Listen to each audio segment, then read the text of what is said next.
Hi investment traders, welcome back to the channel. आज है 30 of November 2025। बात करेंगे कल कौन कौन से स्टॉक्स हमने डिस्कस किए थे। पहले किया था जी वर्नोवा जिसने अपने लेवल को ब्रेकआउट नहीं दिया है। उसके बाद हमने ट्रू ऑल्ट की बात की थी। एक बार देखते हैं उसमें क्या हुआ है। ट्रू ऑल्ट में भी ब्रेकआउट नहीं आया है, हमारे लेवल 487 को इसने क्रॉस नहीं किया है। But have a look at Bel Rise. अब देखिए, एक दिन पहले आपको इतनी प्रिसाइज रिसर्च देना, उसके लिए कमिटमेंट चाहिए होता है, हार्ड वर्क चाहिए होता है, डेटा कोलेक्ट करना पड़ता है, निकालना पड़ता है और अपने सेटअप से कंबाइन करके आपको एक ट्रेड देना पड़ता है। This is Bel Rise and look at it. इस तरह के ट्रेड अगर आप निकालेंगे तो आपको कौन रोक सकता है? यू नो व्हाट इज, मतलब मुझे लगता नहीं है कि बैंक निफ्टी निफ्टी में आपको जाने की जरूरत है, right? Such a huge amount money exists in the equity, and for that I'm coming up with a workshop or once again on 16th of November from 4 to 6:30। आपके साथ हम अपना एक बहुत टाइम टेस्टेड स्कैनर शेयर करेंगे जिससे आप लोग रोज इस तरह के ब्रेकआउट स्टॉक्स निकाल सकेंगे और रोज कुछ ना कुछ कंसिस्टेंट पैसा जरूर बना सकेंगे। अगर आपको लिंक चाहिए तो वो पिन कमेंट में है। सो बात करते हैं आज मार्केट में क्या हुआ। तो सबसे पहले चलते हैं और देखते हैं कि सबसे पहले आज जो एक सेक्टर चल रहा था वो मेटल, बट ऊपर खुल के मेटल ने नीचे आके क्लोजिंग दी है। इंडिया विक्स भी थोड़ा सा ऊपर था। रियलिटी ऊपर, सारे मार्केट में एक प्रेशर था। आप देखो, फार्मा ऊपर से नीचे आया है, सीएनएक्स फाइनेंस ऊपर से प्रेशर आया है, निफ्टी को हेवी प्रेशर आया है। आप देखो, एक डोजी फॉर्मेशन हुआ है। और बैंक निफ्टी की बात करें तो बैंक निफ्टी को भी, हालांकि बैंक निफ्टी के कई स्टॉक्स ने बहुत बढ़िया ब्रेकआउट दिया, बट ये अपने लाइफ टाइम हाई को क्रॉस करने में कायम नहीं रही bank Nifty, right? So closing above the past barrier of lifetime high could have been a very strong achievement, but वो नहीं हुआ। तो एज ऑफ नाउ क्या लगता है कि कहाँ से गिरावट आई है बैंक निफ्टी में? पीएसयू बैंक से। Have a look eight PSU banks. कितनी बार सेम टॉप लगा दिया पीएसयू बैंक्स ने, सेम टॉप लगाते जा रहे हैं। अगर ये ब्रेक नहीं होता है तो मुझे लगता है कि नीचे की तरफ गिरने की ज्यादा पॉसिबिलिटी आ जाएगी अगर ये पर्टिकुलर सपोर्ट ब्रेक होगा, विच इज 8270। अगर ये लेवल क्रॉस होगा तो आपको नीचे की गिरावट आती हुई दिखाई दे जाएगी। बिकॉज 1 2 3 4 5 6 7 दिन जो है पीएसयू बैंक का इंडेक्स जो है रेंज बाउंड था। सीपीएससी सीपीएससी ने तो ऑलरेडी गिरावट दे दी है, और जहां तक मीडिया की बात है it's at the bottom. FMCG is also correcting. IT ने जो कल अच्छा मूव दिया था, आज ऊपर खुल के थोड़ा आईटी सेक्टर नीचे आ गया।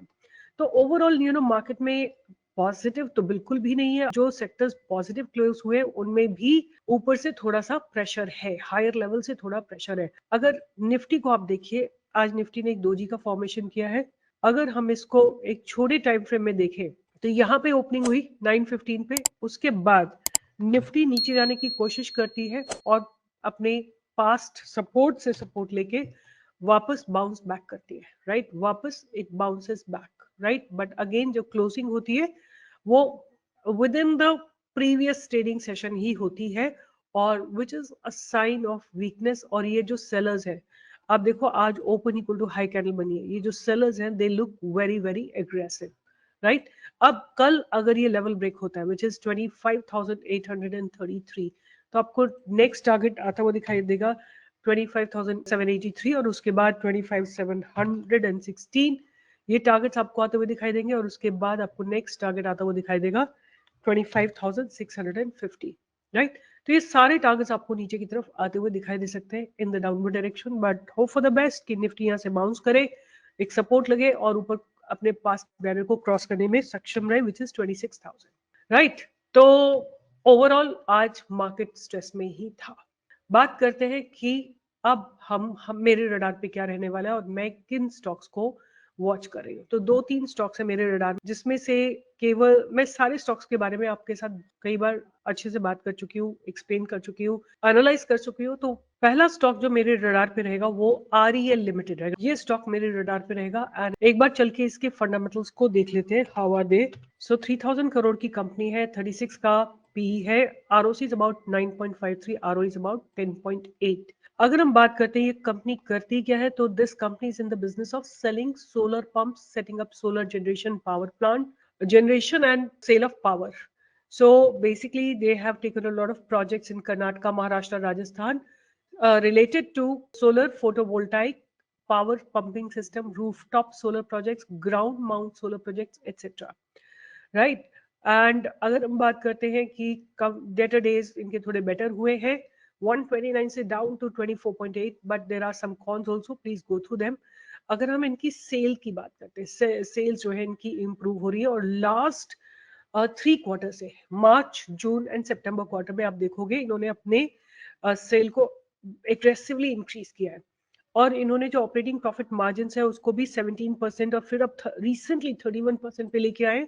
ऑपरेटिंग प्रॉफिट मार्जिन तो चलो ठीक है, नेट प्रॉफिट की बात करें तो 5 करोड़ से बढ़ा के 31 करोड़ पे 6 टाइम्स अपने प्रॉफिट को लाए, और जहां तक बात है इनकी ईपीएस की, तो वो भी लगातार पॉजिटिवली इंक्रीज हो रहा है। अगर हम सेल्स ईयर ऑन ईयर की बात करते हैं तो इनकी ऑलमोस्ट स्टैग्नेंट सेल है लास्ट 11 ईयर्स में, कोई खास इंप्रूवमेंट नहीं है, but operating profit margin drastically improve हुए हैं। और अगर हम बात करते हैं नेट प्रॉफिट की, तो 6 करोड़ से बढ़ के 10 टाइम्स उन्होंने अपने प्रॉफिट को लाया है। सो फार सो गुड। और उसके बाद अगर हम बात करते हैं कि अगर रिजर्व्स की बात करें तो रिजर्व्स थोड़े इंक्रीज हुए, इवन बोरोइंग्स थोड़ी सी इंक्रीज हुई हैं।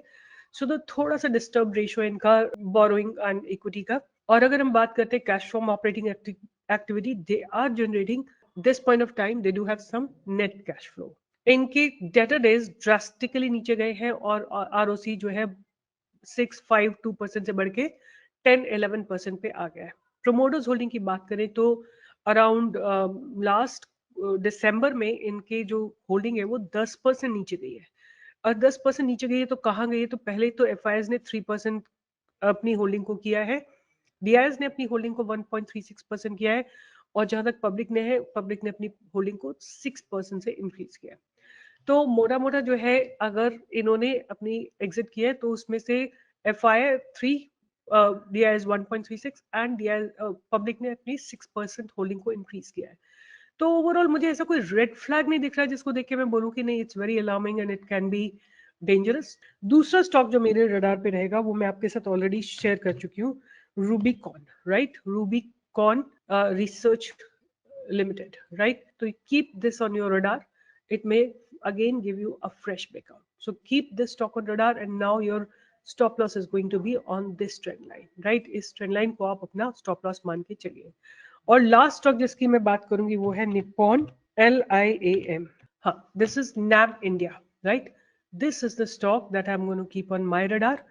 रीजन उसका सिंपल सा ये है कि काफी दिनों से ये जो है एक्यूमुलेट होने की कोशिश कर रहा है एट दिस लेवल। ये आपके सामने जो लेवल है इसको आप मार्क करिए यहाँ पे, ये इसका एक्यूमुलेशन जोन है। आप देखिए ये जो कैंडल बनी है उसके इनसाइड बहुत सारी कैंडल्स बनी है।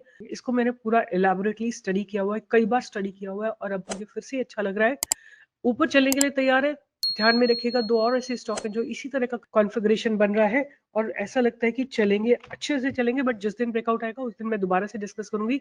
एथर एनर्जी, ये भी एक पूरे अपने कंसोलिडेशन जोन में है। इस जगह के ऊपर आपको एक ब्रेकआउट आता हुआ दिखाई देगा। और दूसरा स्टॉक जो है वो है नेटवेब, राइट? इसको भी मैं अपने रडार पे रखने वाली हूँ, इसी तरह कंसोलिडेट कर रहा है ये स्टॉक भी। तो ये 3 stock as of now are on my radar, but as I told you कि मैं नेटवेब और एथर एनर्जी को भी अपने रडार पे रखूंगी। तो once again the 3 stocks that I talked about is RE LTED, Reel limited, Rubicon and Nippon LIM और नैम इंडिया। तो with this I will be signing off, but market आज थोड़ा सा अंडर स्ट्रेस ही था, तो थोड़ा केयरफुल रहिएगा, थोड़ी पोजीशन साइजिंग कम रखिएगा, because market belongs to the people who are discipline. Remain discipline at any cost, no matter कितना लालच मार्केट आपको दे, ये आपको कोई बोले कि आपका पैसा डबल हो जाएगा, ट्रिपल हो जाएगा, but you remain discipline, right? Be strict with yourself. That's the key in the stock market. Stay tuned for more such updates, and I'll see you in the live market tomorrow from 10 to 11. Bye bye. Take care.